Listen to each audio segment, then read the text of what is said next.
Hey guys, we're back at SSP today. It's not raining. It's awesome.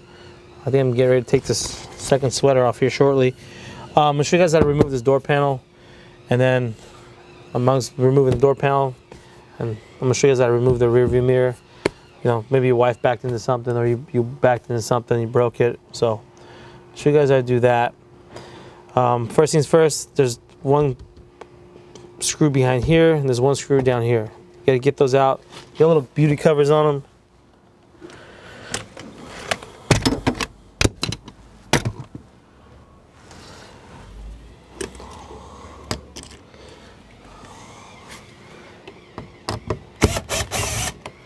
One screw there.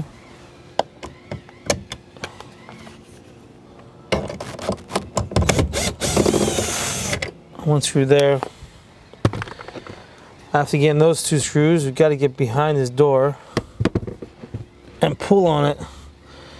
There's an opening right here.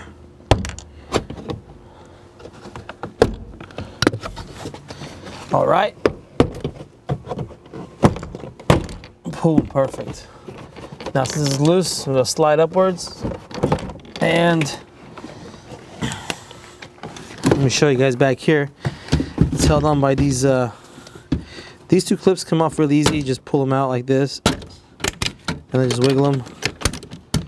They come out. And then, yeah, these are easier to unplug here since I can get to them. Got to them. And look at that. All the clips are on the door panel. So going back in is gonna be really easy. Like exactly how you saw removing the door panel. Reinstalling the door panels, the door card is the exact same way. Plug these two guys in first. Put these two guys in first. There's no right or wrong. They only go one way.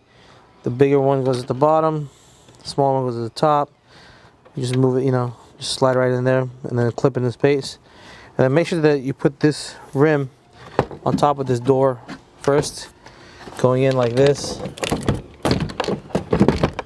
And then push it snug, all your clips will, line up. That's how you remove and replace and reinstall a door panel, door card on your 13 Impreza, your Crosstrek, Subaru, along those lines. That's how it is.